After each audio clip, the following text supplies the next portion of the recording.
¿De acuerdo? Buenas tardes. Ante todo, quiero dar la cordial bienvenida a todos los asistentes a esta sesión y quisiera también aprovechar la ocasión para felicitar a los organizadores de este evento por el éxito que están obteniendo en la calidad y cantidad de comunicaciones y conferencias. Les agradezco asimismo mucho, con todo mi corazón, el que me hayan tenido en cuenta para poder realizar la presentación de la siguiente conferencia magistral. Vamos a tener el placer de escuchar al doctor David García Pérez, que realizó sus estudios de licenciatura, maestría y doctorado en Letras Clásicas en la UNAM, de un modo sin ninguna duda muy exitoso, puesto que en los 3 casos recibió mención honorífica y además obtuvo la medalla Alfonso Caso por los estudios y la tesis de doctorado. Tesis que fue publicada en el Instituto de Investigaciones Filológicas bajo el título Prometeo, el mito del héroe y del progreso, estudio de literatura comparada. Es investigador titular del Instituto de Investigaciones Filológicas y profesor definitivo de literatura griega en la Facultad de Filosofía y Letras de la UNAM. Es también profesor y tutor del posgrado en Letras y de la maestría en Docencia para la Educación Media Superior, áreas de Letras Clásicas y Español. Ha sido director en 2 ocasiones de la revista Novatelus, anuario del Centro de Estudios Clásicos, y de su eficiente gestión, dice, el hecho de que en ambos momentos dicha publicación fuese acreditada en el Índice de Revistas Mexicanas Científicas y Tecnológicas del CONACYT. En 2008 tuvo el reconocimiento Universidad Nacional para Jóvenes Académicos en el área de docencia en humanidades. Sus líneas de investigación en el Centro de Estudios Clásicos son el teatro clásico griego y su tradición en Occidente y tradición clásica y literatura comparada. Le caracteriza el fino análisis filológico de los textos. Personalmente he podido disfrutar y aprender mucho con la lectura de sus excelentes trabajos sobre tragedia griega, pero también sobre tradición clásica, como es el caso de hoy, que nos va a hablar sobre las relaciones complejas en Hombre con Minotauro en el pecho de Enrique Serna. Por favor, doctor García, tiene usted la palabra. Gracias, estimada Carmen, me da mucho gusto verte, de veras es un placer el simple hecho de verte, aunque sea así virtualmente, ya con eso el día está hecho. De verdad te aprecio mucho tus palabras y te mando un abrazo hasta allá, hasta Valencia, esperando que estén bien todos los colegas por allá. Y de verdad, muchas gracias por tu presentación y por tus palabras. Y rápidamente también agradezco a los organizadores de este 16º Congreso Internacional de la FIEC, que se está celebrando aquí en México, y el que hayan considerado que pueda estar aquí presente para dar esta charla sobre un cuento que voy a tomar como mero pretexto, si ustedes quieren, para referirme a algunas cuestiones sobre el canon y este asunto de la tradición clásica y de las relaciones complejas, que es un poco, pues, vincular todos estos temas en los que en algún momento hemos trabajado también aquí en el Centro de Estudios Clásicos del Instituto de Investigaciones Filológicas, y que también pues hemos tenido oportunidad, algunos colegas de aquí, de trabajar con el grupo de investigación que durante muchos años ha dirigido precisamente Carmen Morenilla, y también con el doctor Francisco García Jurado en la Universidad Complutense, específicamente sobre el área de tradición clásica. Para no andar luego por las ramas, porque el tiempo se nos va, voy a tratar de seguir el texto que tengo, y bueno, ya lo ha dicho la doctora Morenilla, esta charla lleva por título Las relaciones complejas en Hombre con Minotauro en el pecho, de Enrique Serna. Una de las rutas por las cuales se llega a la dilucidación acerca del canon literario en un sentido amplio, esto es, no solo enfocado a los autores y sus obras, sino también en otros continentes más específicos que conforman el fino tejido del imaginario de la literatura. Pensemos en personajes, imágenes, tópicos, incluso sintagmas, que rememoran la especificidad y la trascendencia de un contexto literario. Cuando le viene uno a la cabeza, Eos rododáctilos, esta fórmula homérica, pues evidentemente uno pensará, esto no entra en un canon, etcétera, pero en la recreación literaria forma parte de ese tejido, ¿no? Y que aparece de alguna manera a veces inusitada, a veces con plena conciencia, cuando en esa tradición literaria se trae a colación pues esta serie de otros elementos que no son el nombre específico o el nombre específico del autor o el título específico de la obra. Pues bien, entonces en este tejido del imaginario de la literatura, decía, se traza a través de relaciones complejas que se generan a lo largo del tiempo en la extensión creadora de la tradición clásica. Es decir, aquí rápidamente una cuestión mínimamente teórica. He sabido pues que en este trabajo de literatura comparada y que va de la mano, a mi modo de ver, con la tradición clásica, se establece un esquema muy sencillo de A en B, en donde un contexto lingüístico y su literatura llega a otro punto, ¿no? Al punto de llegada que es B. Es el esquema más simple y es compartido tanto por la tradición clásica como por la literatura comparada. No hay que perder de vista que ambas disciplinas pues también históricamente aparecen, ¿no? Hacia fines del XIX, principios del siglo pasado. Y en esa transición entre un contexto A y su llegada a B, en medio, decía yo, es lo más simple, pero en medio se dan otra serie de lecturas. Se dan otra serie de lecturas en donde querría también tratar de dejar claro que incluso las omisiones pueden ser esa cuestión en la que la recreación no ha tomado, o no debe de tomar en cuenta, de hecho, ¿no? Pero justamente entre ese tránsito de A y B es en donde se dan esas relaciones complejas que ha trabajado, por cierto, también el doctor García Jurado para dilucidar estos fenómenos que se dan en la tradición clásica. Tales materiales, estos que me refería que son más específicos, se decantan hasta convertirse en relecturas metamorfoseadas por completo, en algunas de las cuales la acumulación de exégesis creativas o académicas intermedias entre un punto de partida dado y el de llegada resulta, como he dicho, sumamente complejo, en la medida en la que el resultado quizá no exponga una palmaria noción de ese proceso cultural. Entonces, se podría hablar de un canon de temas y motivos más allá del autor y de su recreación que subyace en estas, hablando teóricamente, que puede ser base de estos estudios de tradición clásica y de literatura comparada. Este es, a nuestro juicio, el caso del cuento Hombre con Minotauro en el pecho del narrador mexicano Enrique Serna, que fue publicado en 1994 en una compilación pues, de cuentos de este autor que se titula Amores de segunda mano. El objetivo de la charla es el de analizar este cuento desde la perspectiva de esas relaciones complejas que hay en la construcción del relato. Por tiempo no me voy a dedicar obviamente a todas ni a profundidad en su caso,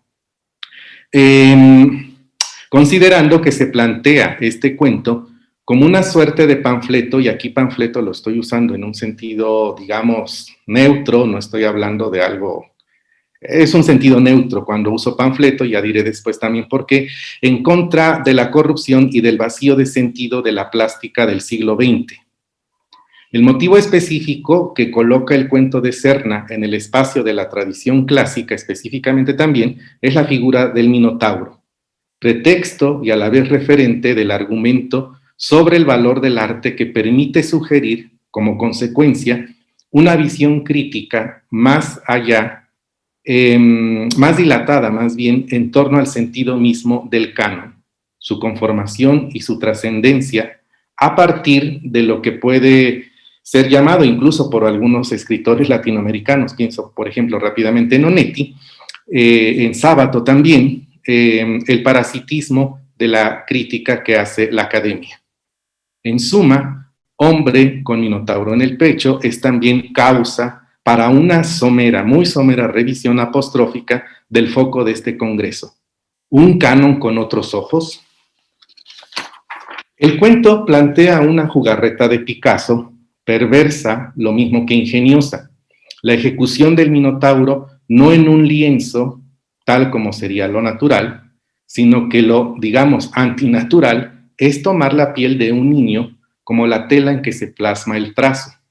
Pues el padre de este niño, a sabiendas de lo que podía costar la firma del pintor, usa a su hijo como excusa para recibir la rúbrica del artista y, claro, hacer negocio con ello.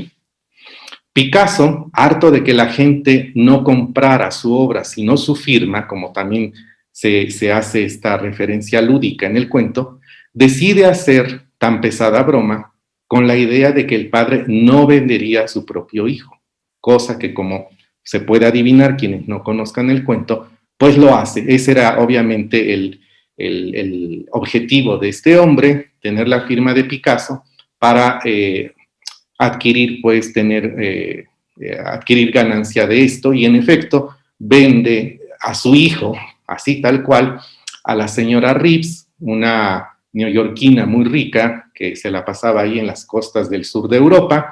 En fin, ya veremos un poco más este personaje que también es muy extravagante, y pues de ese modo entonces, de la noche a la mañana, vamos a ver cómo este niño que tiene el Minotauro en el pecho firmado por Picasso se convierte en objeto, va dejando de ser persona, deja de ser persona, en ese sentido, ¿no? Porque evidentemente el cuento también plantea esa doble dimensión del personaje en la que la persona, la humanidad, digamos, ¿no? Nunca se va a perder por mucho que esté estampada la firma de Picasso, pero esto se convierte en una pesadilla, pues porque entonces ya es un sujeto objeto, por decirlo de algún modo. La idea es harto conocida en la plástica y en la llamada performatividad del siglo pasado. El sujeto, como he dicho, se convierte en objeto, y en este caso el chico en objeto arte, con el ingrediente de que el símbolo del Minotauro acarrea una serie de sentidos que van desde el antiguo mito pregriego hasta la afición de Picasso por la tauromaquia, y de ahí a su inclinación por la figura del Minotauro. Y específicamente en esa etapa creadora de Picasso entre los años 20 y 30 del siglo pasado, en la que ejecutó piezas con este motivo, otorgando sin duda nuevas lecturas que van de un personaje soñador y ensimismado en el paisaje mediterráneo hasta llegar a la sensibilidad y sensualismo del personaje amante de su belleza, y acaso también un narciso que emerge de la brutal figura del Minotauro. El cuento de Serna bien puede emular la imagen de la serpiente que se muerde la cola, no como símbolo del eterno retorno, sino quiero usar esta figura como ironía de la plástica y de la misma literatura, porque el contenido del cuento es asimismo materia de la crítica ya señalada. El cuento, pues, tiene un alto contenido satírico, y podemos hacer una lectura sin duda del cuento en ese plano de la sátira, en la que Serna también está haciendo una crítica de la misma literatura que se sirve de estos elementos, en este caso los grecolatinos, como veremos en un pasaje muy específico, para, digamos, validar esta misma literatura. ¿Por qué se reescribe un Minotauro? ¿Por qué regresar a ese punto indefinido de la creación mitológica en un relato que además apunta de manera colateral a este personaje? Es decir, como mero accidente del arte y de la literatura contemporáneos. Si bien en el relato de Serna la figura del Minotauro cumple con una función específica al referirlo mediante la labor plástica de Picasso como un tópico, también es cierto que en la literatura la filiación con un tema o una materia de fuerte resonancia de factura clásica, sobre todo en el siglo XX y en lo que va del siglo XXI, es un vehículo para colocar esa, entre comillas, nueva creación en la pista de la tradición clásica milenaria. Aún más, para utilizar uno de los términos tan en boga en los estudios de referencia, se emplea ese relato para desmitificar y para legitimar una nueva literatura. Y aquí quisiera haberlo leído también yo con ironía, porque esto de la desmitificación y de la legitimación pues tiene mucha tela de dónde cortar, en este sentido de, pues voy a llamarlo así y lo digo con el respeto debido, el oportunismo que se da para colocarse en esa fila de esa tradición. Antes de continuar en esta misma línea que he señalado, aclaro que a mi parecer ese no fue el objetivo de Serna. Los escritores satíricos son mucho más sinceros y honestos que aquellos que se afilian a temas serios al trasladar, por ejemplo, los mitos de la tragedia a sus cuentos, novelas y piezas teatrales. Para ilustrar esto último, puede traerse a colación lo escrito hace ya 41 años por el filólogo español José Lasso de la Vega. Cito: la tragedia griega, un teatro de problemas básicos y de personajes enteros, atrae de nuevo a los dramaturgos de nuestro tiempo y no a unos cualquiera. La dramática de la primera mitad del siglo pasado ha poblado el proscenio de cientos y tantos Orestes, Antígonas y Edipos. Entre paréntesis, dice Lasso de la Vega, se nota una verdadera edipemia en el teatro contemporáneo. Se cierra ahí el paréntesis. Y sigue diciendo Lasso de la Vega: sin demasiado temor a la competencia, cuando Girardot escribe su anfitrión 38º de ese nombre, el guarismo que se deja ver en el título indica que cuenta 37 predecesores, ¿no? Y habría que ver luego cuántos anfitrión hubo después también, ¿verdad? Pero ha quedado corto, dice Lasso de la Vega, es decir, él sospecha seguramente que había mucho más, a lo que pienso. Hasta ahí Lasso de la Vega.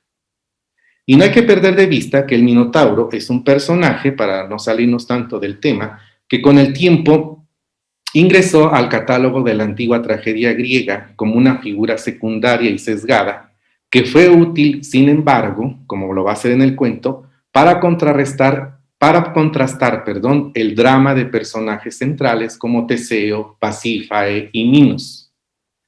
Lo que resulta de lo más natural, desde la revisión de los muchos niveles de comprensión trágica que se encuentran alrededor de su figura y que sin duda sirvió como aderezo para composiciones más potentes como Cretenses e Hipólito de Eurípides, tragedias que más adelante referiremos específicamente a propósito de elementos celulares en el cuento de Serna que guardan relación tópica con estas piezas eurípideas.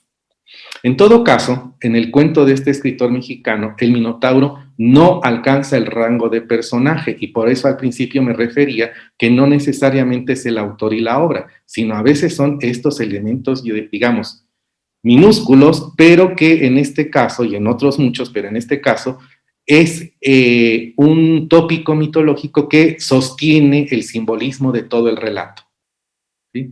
Es como el gran entramado que está atrás y abajo sosteniendo todo lo que se está narrando en torno al drama de este chico que tiene tatuado el Minotauro en el pecho. El peso que como materia mitológica presenta el Minotauro ha sido apreciado en el ámbito latinoamericano señaladamente, pues guardadas las diferencias académicas esgrimidas por Lasso de la Vega a propósito de la edipemia europea, y específicamente de la esgrimida por Lasso de la Vega, el libro de Lasso de la Vega se titula Los temas griegos en el teatro contemporáneo y se centra en 3 autores, Cocteau, Gide y Anouilh, ¿no? Entonces, para centrar un poco de qué estaba hablando Lasso de la Vega, por eso digo que guardando pues las diferencias o lo que haya esgrimido Lasso de la Vega, se puede hablar en Latinoamérica también de una pequeña epidemia minotáurica que hay que traer pues a colación porque me parece que en el camino de las relaciones complejas entre el mito del Minotauro, de factura pues evidentemente griega, como sabemos, al cuento de Serna, un elemento ahí intermedio como relación compleja pues es la plástica de Picasso. Pero, sin duda, Serna, un gran conocedor de la literatura europea y sobre todo la latinoamericana, pues ha tenido atrás una cierta tradición. Y me refiero básicamente al conocidísimo cuento de La Casa de Asterión de Jorge Luis Borges, y recordemos que Borges no solamente trabajó en ese cuento la figura de Asterión y más claramente del laberinto, hay poemas, hay muchas referencias, la biblioteca misma de Borges es una referencia a ese laberinto, etcétera, Pensemos en Los Reyes de Julio Cortázar, un poema dramático también que es bastante conocido, la vuelta de tuerca que da Cortázar para hacer del Minotauro una suerte de redentor, siguiendo también sin duda a Borges. Minotastasio y su familia, de otro mexicano, Hugo Iriart, y me parece que en este caso llegamos a Serna con estas relaciones complejas también intermedias. Borges, Reyes e Iriart. El común denominador de estas obras literarias es el interés de cada autor por colocar al Minotauro como un personaje utópico que gira por completo el sentido del mito griego hacia recreaciones que responden a un lugar periférico o central que alternadamente ocupa dicho personaje y que, como es común en estas recreaciones, subvierte el contenido original. Serna enfila su crítica al valor que pudo llegar a tener la firma de Picasso, más allá del valor propio de la obra de arte, como ya hemos dicho. Sabido es que el simple hecho de poseer la firma de un autor reconocido puesta en un objeto cualquiera, este cobraba un valor material que solo el mismo sistema formado por el creador, el poseedor y el crítico podía llegar a determinar en cuanto a la disposición misma que los receptores otorgaban la pieza de arte. Pensemos rápidamente, para seguir un poco lo que quiero exponer, que si nosotros ponemos la firma de clásico a algo, va a adquirir ya un valor, ¿sí? Aquí en México circulaba un comercial de una novelista contemporánea, por cierto, colega de la UNAM también, y su libro se anunciaba en la radio como un clásico de nuestros tiempos. Entonces, para los oídos, y anda Paco por ahí, pero por ahí veo a algunos de sus alumnos que están siguiéndonos, decir clásico de nuestros días resultaría desde un insulto hasta una reverenda bofetada académica para los más puristas, etcétera, etcétera. Pero el libro se vendía así, se anunciaba como un clásico de nuestros tiempos. ¿Qué quiero ejemplificar rápidamente con esto? Pues que la firma, ese apellido, ese sintagma, pues va a otorgarle un valor, ¿no? Va a otorgarle un valor al objeto, a la cosa, al estudio, a lo que sea. Basta con ponérselo. Entonces, realmente Serna pues está criticando justamente ese valor que la academia le da a, en este caso, ¿no? La pintura, etcétera, las cuestiones plásticas, y verdaderamente no hay en el fondo nada sustancioso, como veremos cuando se burla de las opiniones de la academia. La supuesta molestia de Picasso por el valor dado a su firma y no en sí a su obra, quizá era parte de la mercadotecnia también.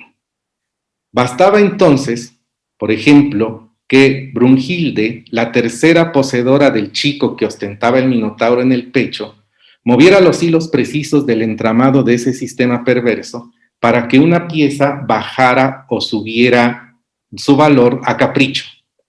La sobrevaloración de los objetos de la cultura responde a una base académica que determina precisamente ese valor y en cierto modo regula el mercado en general, en este caso el mercado del arte.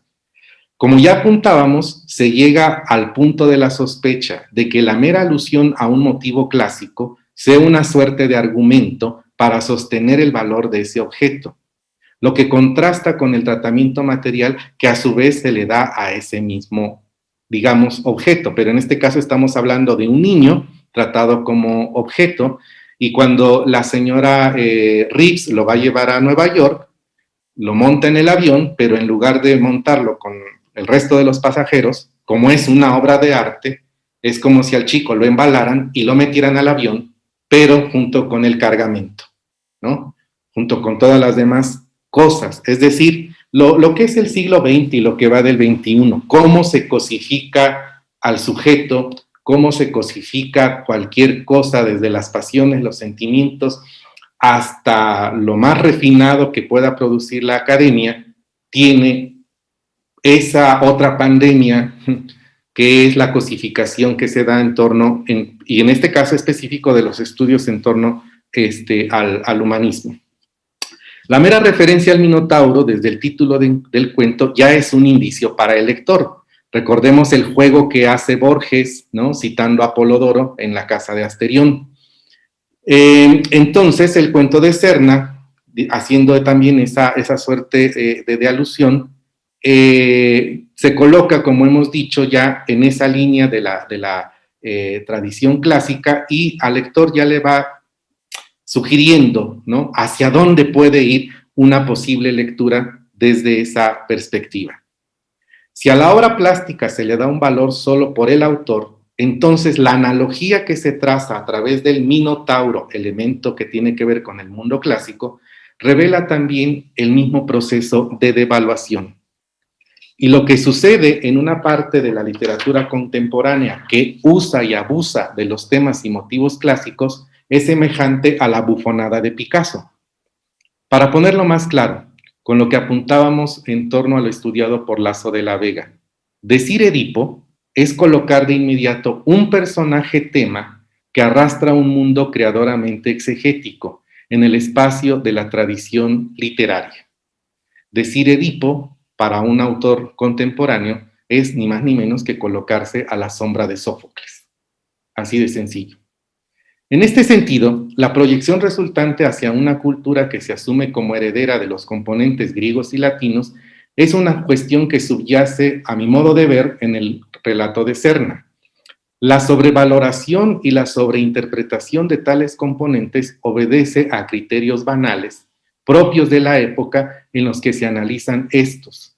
De manera que cuando Serna critica panfletariamente, y aquí aclaro, donde la estrategia panfletaria funciona como mecanismo retórica de la sátira, Serna es un escritor satírico, a mi modo de ver, excelente, admirado por García Márquez en ese sentido, por ejemplo. Entonces, haciendo esta crítica, digo yo, panfletaria, pero como una función retórica muy clara, el sentido estético del siglo XX bajo la cuestión simbólica vanguardista de Picasso, y lleva esto colateralmente, ese significado del Minotauro, a cobijar, digamos, a darle eso que decía yo hace un momento, un sentido, una firma que no solamente ya es propiamente la burla de la firma de Picasso, sino la firma también de ese elemento clásico. El Minotauro en el pecho es el tatuaje, sin embargo, por eso digo que Serna está consciente de lo que estaba escribiendo en ese sentido. El Minotauro en el pecho el Minotauro en el pecho es el tatuaje que apunta al más puro estilo kitsch. No obstante que esa manera de hacer arte, el arte kitsch, era contrario justamente a la plástica vanguardista, lo que arroja una contrariedad respecto de esta representación de Picasso. Si la firma del artista deviene en un valor material más allá de la pertinencia de su obra, se debe precisamente a la vulgaridad del hecho y del arte en sí. Y de todo ello se mofa Serna, haciendo parte de lo pretencioso y cursi de este estilo, referidas a una teoría académica, ¿no? Voy a tratar de leer justamente esta burla, habría que ver cómo la entonaría el autor, pero bueno, es una burla, que quede claro. Está hablando un supuesto académico y dice: el Minotauro es un símbolo de virilidad. Picasso ha plasmado en el pecho del niño sus ansias de rejuvenecer utilizando el tatuaje como un hilo de Ariadna que le permite salir de su laberinto interior hacia el paraje solar de carne y deseo. Van a venir una serie de alusiones que Serna atribuye a académicos que van a sostener ese valor, ¿no?, del Minotauro en el pecho del niño, que tiene el niño, todavía niño, más allá, pues, de cualquier afianzamiento, de cualquier firmeza que nos permita decir algo diferente, distinto, sustantivo de esa apreciación estética, ¿sí? Entonces, Hay otras referencias a ese mundo académico, pero estamos hablando de lugares comunes, estamos hablando de intenciones inventadas sobre la creación del propio cuentista. El cuentista está inventando, es toda una invención, ¿no? Pero una invención sustentada a su vez de esa crítica que hace a la academia. Y también de los fines que esos mismos críticos acerca de esta obra de arte sobreinterpretan, hacen una exégesis fuera de toda proporción. Más aún, la tentativa irónica de Serna se confirma con la escena en el espacio del kitsch neoyorquino. Es como si pensáramos que va caminando un lienzo humano por Manhattan, haciendo amistad con un carterista puertorriqueño, que a su vez lo vendió como pieza de arte cuando el chico se había escapado del museo de New Blackwood, en donde lo había regalado, lo había donado la señora Reeves. Se esperpenticó el cuento, totalmente.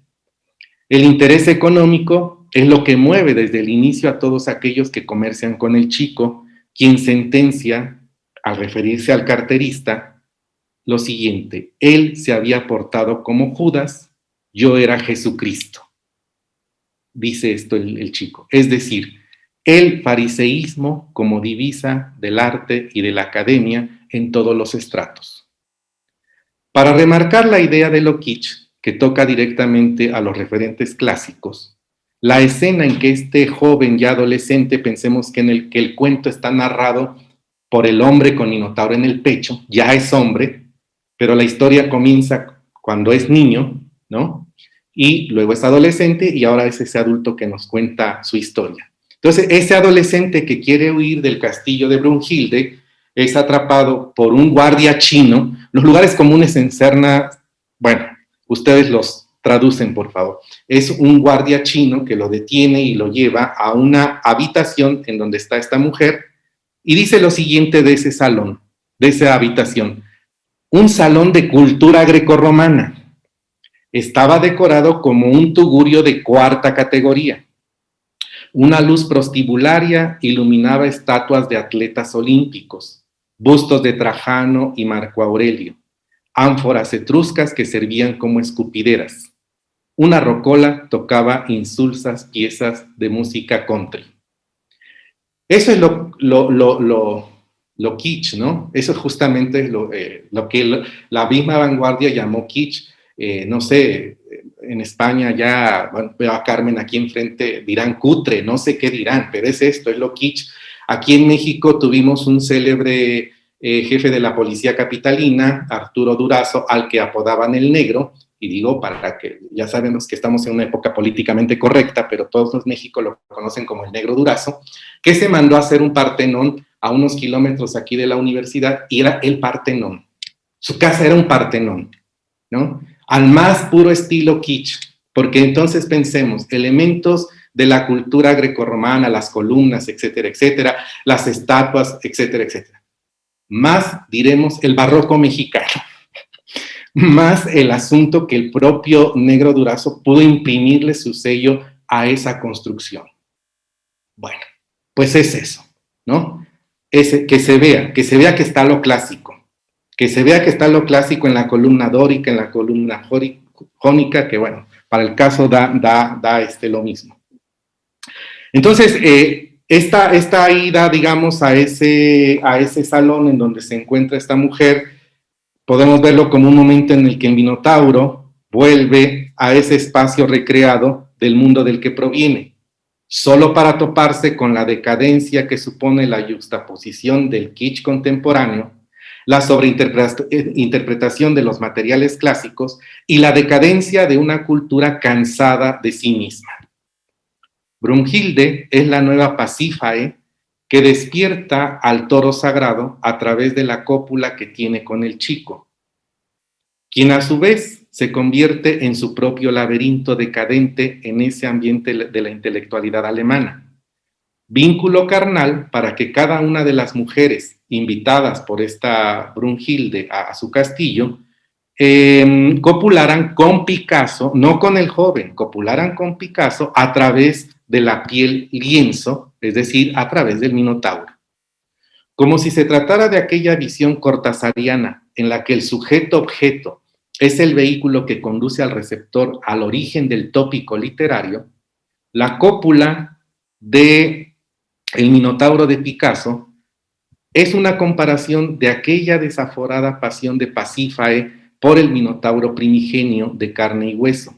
Es decir, este personaje mitológico, ahora sí, es el hilo de Ariadna en cuanto a emisión y recepción de las múltiples lecturas que se han hecho sobre él mismo. A la vez, Serna recalca la decadencia del arte contemporáneo en la conjunción de la validez intelectual de este y en la interpretación del mito griego al desembocar en la nulidad del sujeto a través de la sexualidad. Cito del cuento: sería ingenuo, está diciendo el hombre con Minotauro en el pecho, decir que me redujo a la categoría de objeto sexual. Entonces vamos siguiendo un poco el caminito: niño, adolescente, adulto, persona, objeto, objeto de arte, objeto sexual. Pues lo cierto es que mi cuerpo no le importaba. Toda su refinada lujuria se concentraba en el tatuaje. Lo pellizcó, lo lamió, hasta quedar con la boca seca, embadurnándole jalea de arándano cuando se aburría de saborear mi piel. Le hice el amor con una capucha, pues no quería ver mi cara. Y esta es una idea que repite Serna a lo largo del cuento: tapar la cara, tapar el rostro. Es decir, no importa luego, ¿no?, la esencia de lo que puede estar ahí, ¿no? Es la negación, es la negación. Todo va como foco a ese punto que es el Minotauro, e incluso cuando la señora Reeves trata de rasurar al niño, ya adolescente, porque ya adolescente le empieza a salir pelo en el pecho y el Minotauro se cubre.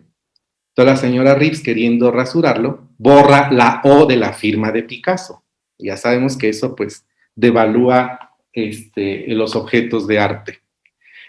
En un fragmento de Cretenses, de Eurípides, el 472c de la edición de Canid, Pasífae argumenta para su defensa cómo es que pudo haber sido atraída por el toro que la arrastró a una pasión vergonzosa, como si de un hombre se tratara, en cuya descripción Pasífae hace referencia al cabello y la barba, una imagen metamórfica en la que el toro sagrado y Minos llegan a confundirse. La conjunción de estos dos seres da como resultado en efecto al Minotauro, como si el rey cretense hubiese participado en el engendramiento de ese ser a través de la rememoración física de Pasífae, ¿no? Pasífae está rememorando al esposo cuando copula con el toro, como las mujeres, estas críticas de arte y académicas invitadas de Brunhilde, copulan con el chico, ¿no? Pero realmente copulan con Picasso a través del Minotauro. Entonces, de ahí pues que en la galería de estos seres mitológicos, en esa rememoración de Pasífae, el Minotauro sea una metamorfosis, un ser híbrido, tal como se describe en otro fragmento en la edición de Collard, 472a, Simeiton eidos capohol brefos, una híbrida forma y perjudicial criatura. Y esto es el Minotauro. El chico es una híbrida forma también en el cuento. Y es una perjudicial criatura, pero no por él, sino por quienes le rodean.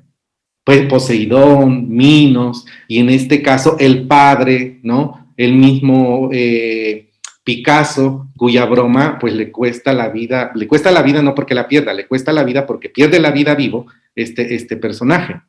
Traemos a cuento esta referencia porque, como hemos visto en el relato de Serna, el adolescente lienzo de Picasso, con su Minotauro en el pecho, rememora la locura de Pasífae, porque las mujeres con las que copula imaginan otro ser que, al igual que en el mito antiguo griego, recreado por Eurípides, es un ser mixto en metamorfosis. Es el cuerpo azaroso que sirve de lienzo, es el dibujo de Picasso, ahora cubierto de pelambre, ¿sí? Y es el pintor presente a través de esa representación gráfica. Y aquí el escándalo, digamos, es que pues el chico piensa ya con la pelambre, bueno, con los vellos que cubren el Minotauro, dirá, se acabó mi pesadilla. No, porque ocultar, en este caso, la naturaleza va a ocultar, no se puede luchar contra la naturaleza, va a haber esa pelambre en el pecho del chico, pero va a adquirir mayor valor.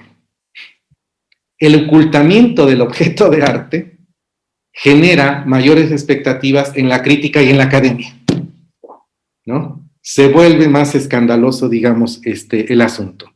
Del fragmento de Cretense se desprende también que la parte humana del Minotauro proviene de Minos, no de la divinidad del toro y mucho menos de Poseidón, y como tal, y pensando en su desgracia, Pasífae llama a su marido experto en sacrificios humanos.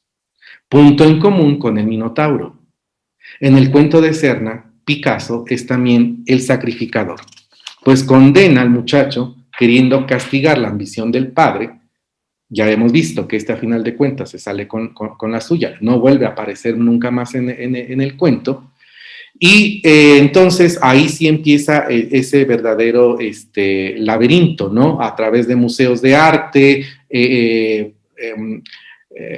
pasa lidos ridículamente intelectuales, como esa suerte del hilo de Ariadna, diremos, pero al revés, porque nunca lo va a sacar, al contrario, lo va a hundir cada vez más, ¿sí? Todas estas referencias de los fragmentos conservados de Cretenses y de lo que podemos leer en el cuento de Serna, en retrospectiva, me parece queda sintetizado en Apolodoro, la Biblioteca 313. Poseidón, irritado con él, con Minos, todo esto, cuentito, todos lo sabemos, por no haber sacrificado el toro, embraveció a este y lo hizo objeto del amor de Pasífae. Ella, en su pasión por el toro, tuvo como cómplice a Dédalo. Dédalo construyó una vaca de madera sobre ruedas, la vació, le cosió alrededor la piel de una vaca desollada y llevándola al prado donde el toro solía pacer, metió dentro a Pasífae. El toro llegó y copuló con ella como si se tratara realmente de una vaca. Todos conocemos el pasaje y esta sería, a mi modo de ver, otra de las referencias, no solamente la de Eurípides y la descripción de esta pasión de Pasífae, etcétera. Pensemos también que colateralmente podemos trazar otra relación compleja con el Hipólito, por las referencias que se guardan con el Minotauro, etcétera, y ahí la pasión enloquecida que tiene la madrastra de Hipólito. Ya sabemos cómo acaba toda esta tragedia. Por eso siempre digo, son alusiones muy colaterales, pero aparecen. Esto es lo que luego resulta interesante en la tradición clásica, que a veces no conscientemente aparecen estos elementos. Y el cuadro de Serna es una clara alegoría a la decadencia de un acto grabado en un mito que atraviesa teóricamente, en efecto, lo que hemos definido como relación compleja, hasta llegar precisamente a este cuento en el que el chico Minotauro es su propia Ariadna, sin lograr salir de la vorágine, del laberinto formado por los puntos geográficos que revelan a su vez, pues, entre comillas, la esencia de la crítica de arte y la academia contemporáneas a través de personajes esperpénticos. Esos ejes geográficos son Nueva York, París, Hamburgo. Este eje geográfico definido raudamente por el cuentista con algún componente que desvela la condición de la crítica y la academia en esas partes. Irónicamente aclaro, paródicamente, para aclarar, pues, de lo que estamos hablando. Nueva York es la vaciedad del consumo insulso. París es el esnovismo disfrazado de inteligencia. Y Alemania, la degeneración de una riqueza depravada que consume el arte como quien consume podredumbre. Ese eje supone un laberinto en el que el chico va a estar yendo de aquí para allá, como en lo que se convierte finalmente en un objeto de arte.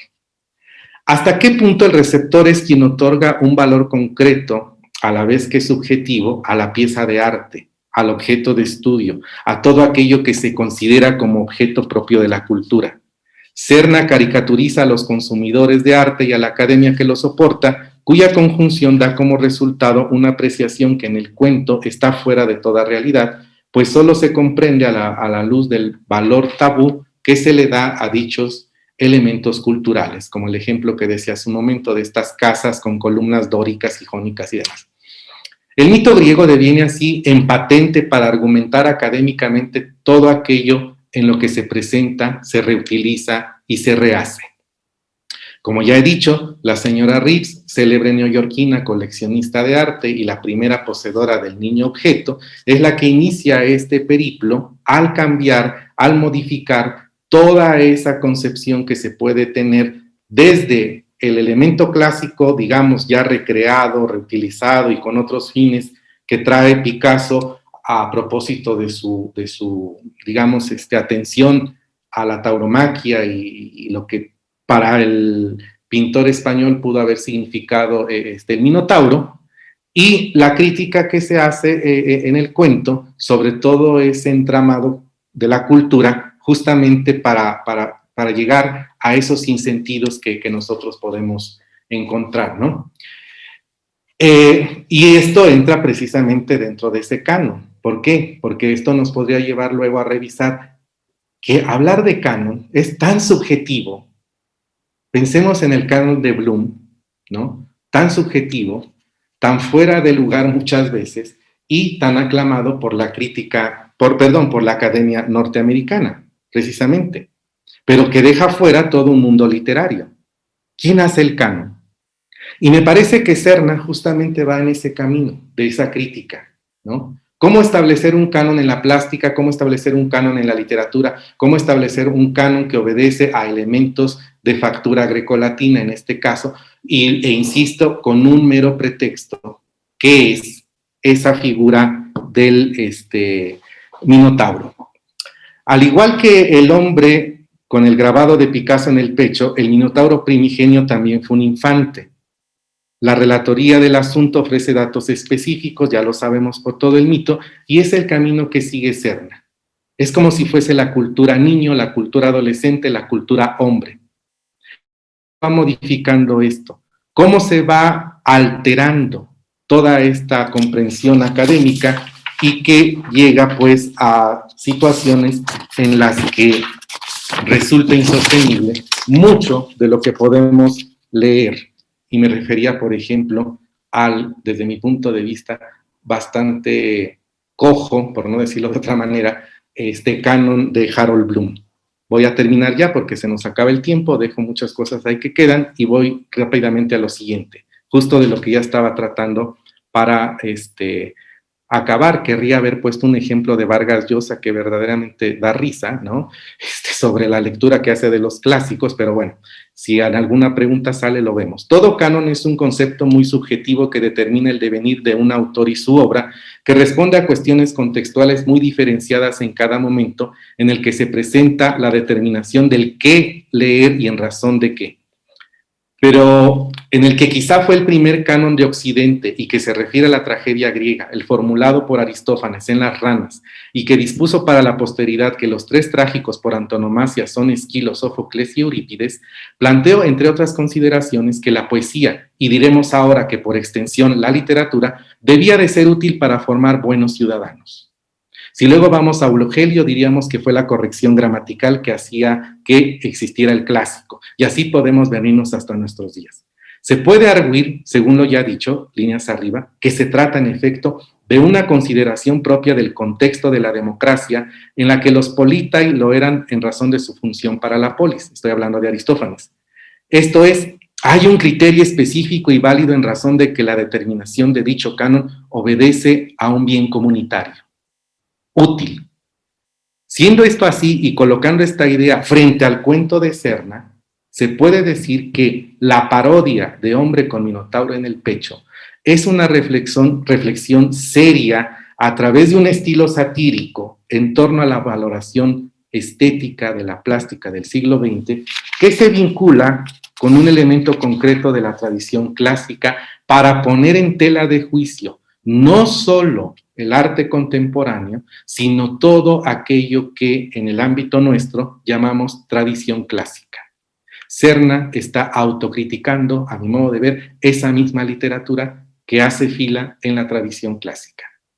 2, Serna mismo la idea de desmitificación para burlarse de esta misma a partir de hechos atribuibles a una academia que sobreinterpreta en aras de una falsa originalidad.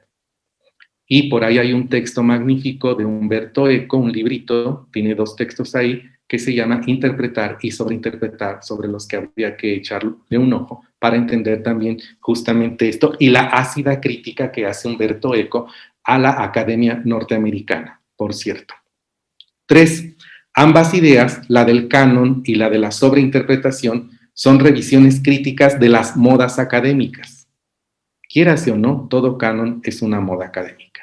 Sobre todo las de la vanguardia, que en búsqueda de una originalidad, que la parte del canon se muerde la cola, como decíamos al principio, para caer nuevamente en la reelaboración de elementos celulares del canon. Y el canon tiene un peso religioso, un sentido religioso muy fuerte, sabemos, y esta idea de canon, también sabemos, no es nada nueva. Por eso hacía referencia a Aristófanes. Pues muchas gracias, Carmen, y de verdad es un gusto estar aquí.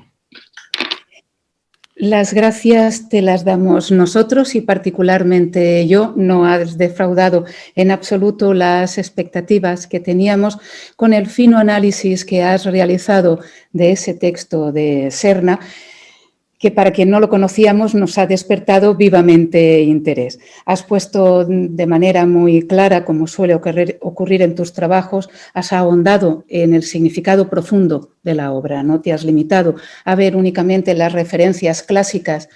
Has hecho referencia a Eurípides y a Polodoro, no solo has hablado de ellos, sino también de los intermedios, que tan importantes son para que entendamos realmente el resultado final.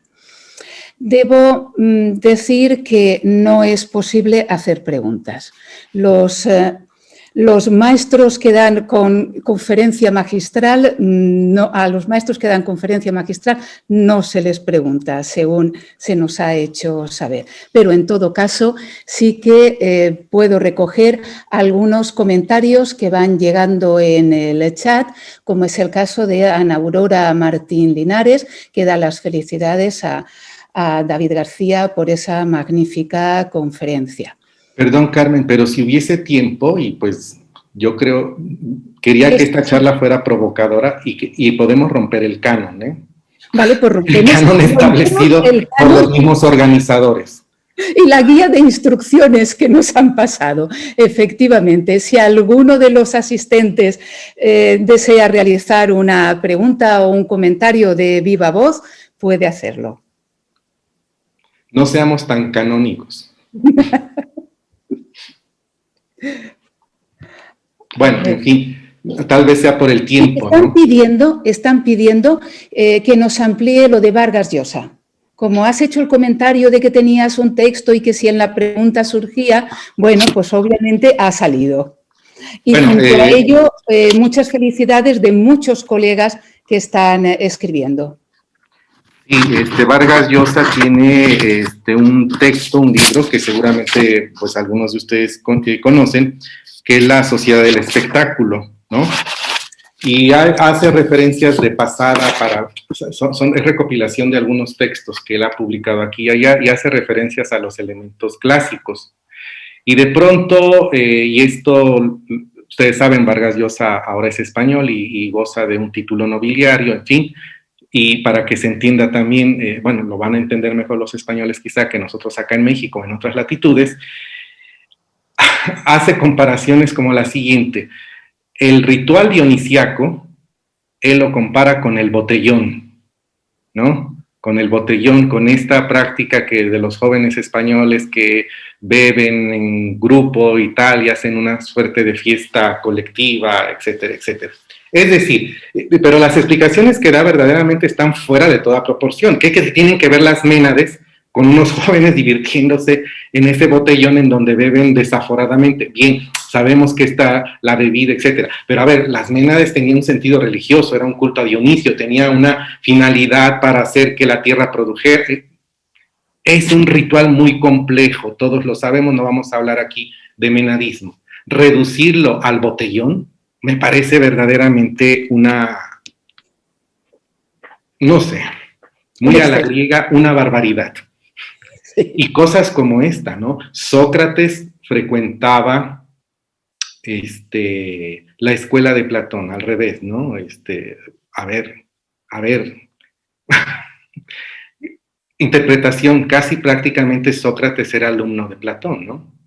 Porque él frecuentaba donde Platón fundó su escuela. Cosas, y va así haciendo este tipo de referencias, habla sobre esto que es la llamada vigorexia, esta enfermedad de los jóvenes ahora por estar en el gimnasio, etcétera, etcétera, perdiendo haciendo alusión a los griegos, pero pierde de vista el horizonte de los griegos, esa calocagatía homérica, esta cuestión de mensam in corpore sano, esta dualidad de cuerpo-alma, no sé,